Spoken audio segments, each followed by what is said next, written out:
Bueno, estimados alumnos, continuando con el contexto internacional, voy a referirme a la Organización Mundial de la Salud como institución internacional público-privada que hoy es.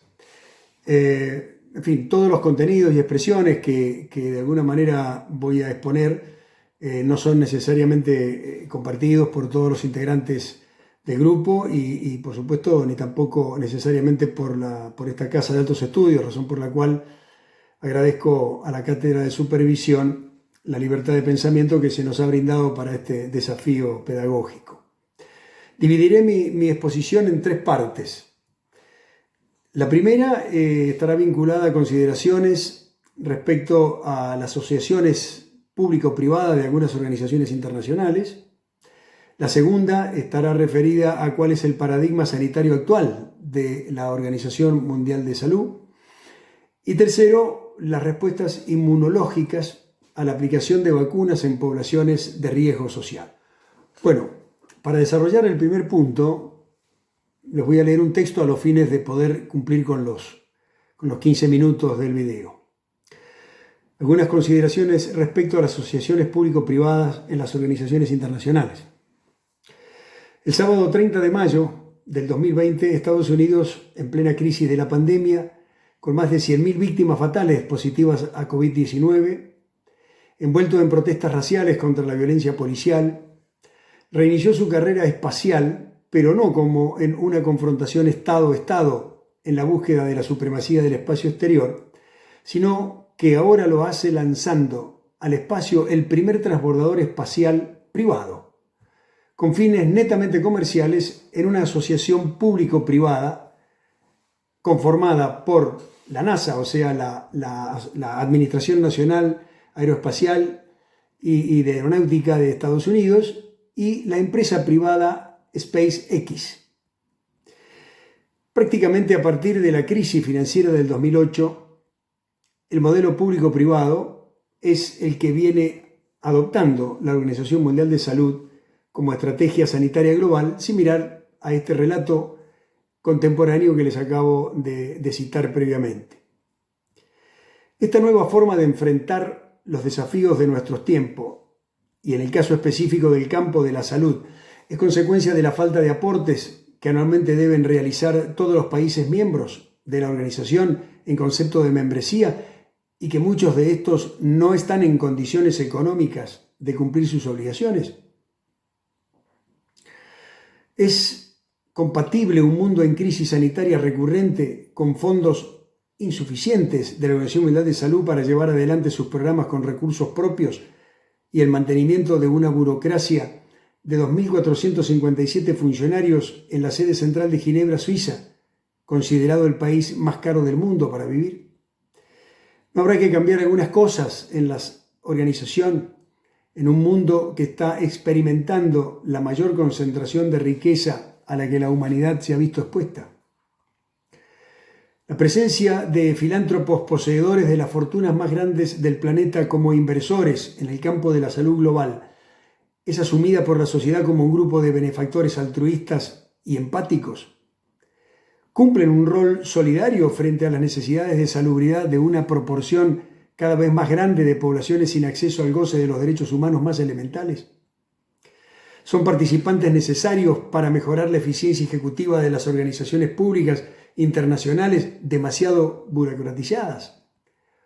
¿O son parte de un entramado de compañías farmacéuticas multinacionales alejadas del concepto de ayuda solidaria y que conseguirán a través de pandemias reiteradas la masa poblacional global para llevar adelante sus planes de expansión comercial? Dada la gran distorsión que experimentan las noticias en los medios de comunicación y redes sociales referentes a la pandemia que asola a la humanidad desde el año pasado y la posterior verificación en plataformas de autenticación de las mismas, hace necesario circunscribirse a fuentes oficiales y aquellas que a través del tiempo, como medio de comunicación social, nos permitan confiar en su veracidad. Como resultado del pronunciamiento de la Declaración de Alma-Ata en Kazajistán en 1978, se afianzó en el mundo sanitario global el principio de atención primaria de la salud, como estrategia horizontal de los sistemas asistenciales globales llevados a cabo por una Organización Mundial de Salud que, con la plena financiación de fondos públicos provenientes de los países miembros, llevaba adelante esta política. Así pasaron más de 20 años de actuación hasta que en el año 2000, con la creación en Ginebra de la Alianza Global de Inmunización para Vacunas, conocida como Gavi, se produce un cambio sustancial en el paradigma del cuidado de la salud global. Según Wikipedia, el enfoque de Gavi a la salud pública se ha descrito como orientado a los negocios y la tecnología, utilizando medidas orientadas al mercado y buscando resultados cuantificables. Este modelo, denominado enfoque de Gates o enfoque de tipo estadounidense, fue el que se aplicó al nuevo paradigma vigente: la atención de la salud a través de la inmunización activa con vacunas de última generación producidas por los grandes laboratorios internacionales aliados a este sistema. Ya en el año 2008, la Organización Mundial de Salud auspiciaba la participación del sector privado para afianzar y contar con los fondos necesarios para el cumplimiento de los programas sanitarios previstos por la organización para responder a las demandas de los países miembros. Ya en agosto del 2014, Gavi cambió su nombre por Gavi Alliance, en una asociación estratégica con la participación de los laboratorios multinacionales de renombre como Pfizer, Novartis, GlaxoSmithKline, Merck Sharp y Dohme, Sanofi Pasteur y otras compañías farmacéuticas en un total de 12 para el aprovisionamiento de vacunas y medicamentos previstos para los programas de salud de la Organización Mundial de Salud.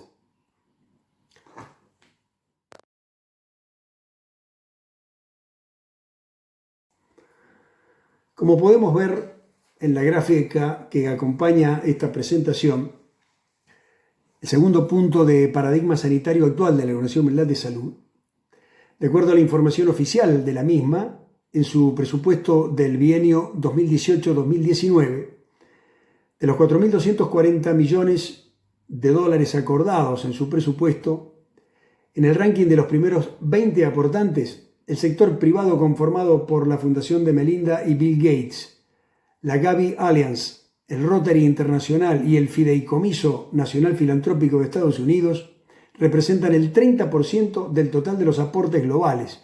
Y si contamos los fondos aportados por Estados Unidos y Gran Bretaña, todos juntos configuran más del 60% del presupuesto. Razones más que suficientes para definir la política sanitaria y financiera de la Organización Mundial de Salud.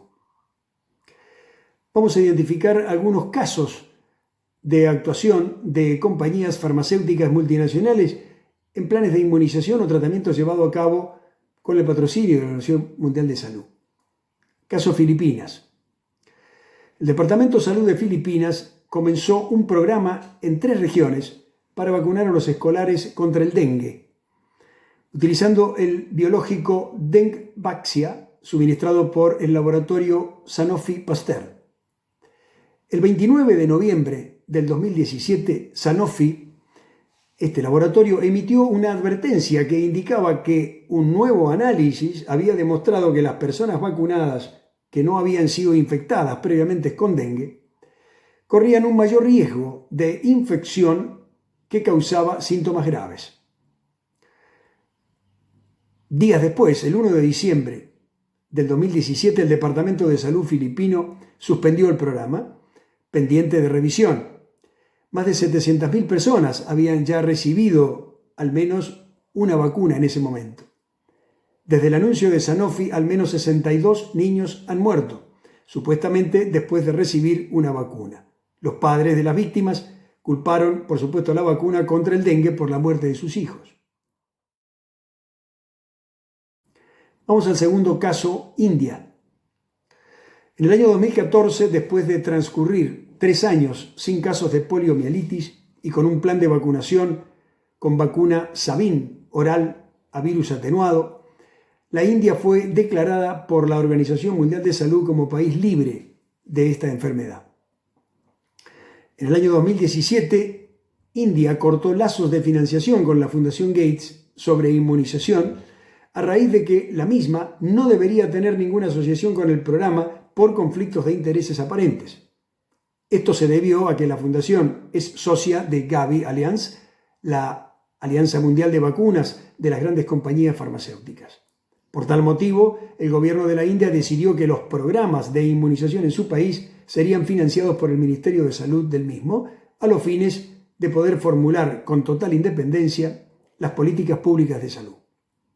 Cabe mencionar que, de acuerdo a denuncias efectuadas por la organización Médicos Sin Frontera, tanto la India como China en esa fecha estaban en condiciones de producir vacunas confiables para los programas de inmunización en los países pobres, refugiados, migrantes y poblaciones vulnerables, a un 40% más económicas que las ofrecidas por los laboratorios de las multinacionales a través de Gavi Alianza. Esto, por supuesto, motivó por parte de la Alianza de Laboratorios un cambio en su estrategia comercial, suministrando algunos insumos inmunológicos a menores precios de los que eran cobrados anteriormente y lo siguen haciendo en los países desarrollados o que están en condiciones de poder pagar estos inmunógenos. Caso de corrupción del laboratorio GlaxoSmithKline en Estados Unidos. El 2 de julio del 2012, GlaxoSmithKline se declaró culpable de cargos criminales y llegó a un acuerdo del mayor caso de fraude en la asistencia sanitaria en los Estados Unidos. Y además representó el pago más grande efectuado por una compañía farmacéutica por valor de $3.000 millones. El caso judicial estuvo relacionado con la promoción ilegal de la compañía de medicamentos recetados, su falta de informe de datos de seguridad, el soborno de los médicos y la promoción de medicamentos para los usos para los que no estaban autorizados. El tercer aspecto que quiero compartir está vinculado a la respuesta inmunológica a la aplicación de vacunas en poblaciones de riesgo social. Compartiendo un concepto del libro La cruel pedagogía del virus, del sociólogo portugués Boaventura de Sousa Santos, él nos decía que los sistemas de salud deberán ser públicos y universales. Haber gestionado los hospitales como empresas ha conducido a tratar a los pacientes como mercancía. Qué concepto interesante para poder aplicarlo. Debemos saber que todas las vacunas promocionadas por la Organización Mundial de Salud como organización público-privada para ser incluidas en los planes nacionales de inmunización en los países miembros son vendidas por la red de laboratorios de Gavi Alianza y son pagados a través de los impuestos de los contribuyentes de aquellas naciones que cuentan con una política pública activa en materia de salud como la nuestra. Pero debemos saber que una gran cantidad de naciones pobres, refugiados, emigrantes, colectividades de pueblos originarios y discriminados asistenciales que en total suman más de 1.000 millones de habitantes alrededor del mundo, no están siendo inmunizados, ya sea porque esos países y organizaciones humanitarias como Médicos Sin Frontera no pueden hacer frente al costo de los inmunógenos y medicamentos vendidos por las compañías farmacéuticas multinacionales, o porque sencillamente, al estar desnutridos, hacinados, sin agua potable, con parasitosis y otras enfermedades comórbidas, por más que sean vacunados, no podrán generar anticuerpos vacunales, sencillamente porque son deficientes crónicos de nutrientes alimenticios. Pensemos en las poblaciones de nuestros países que viven con ingresos por debajo del nivel de pobreza. ¿Qué reacción vacunal positiva van a generar?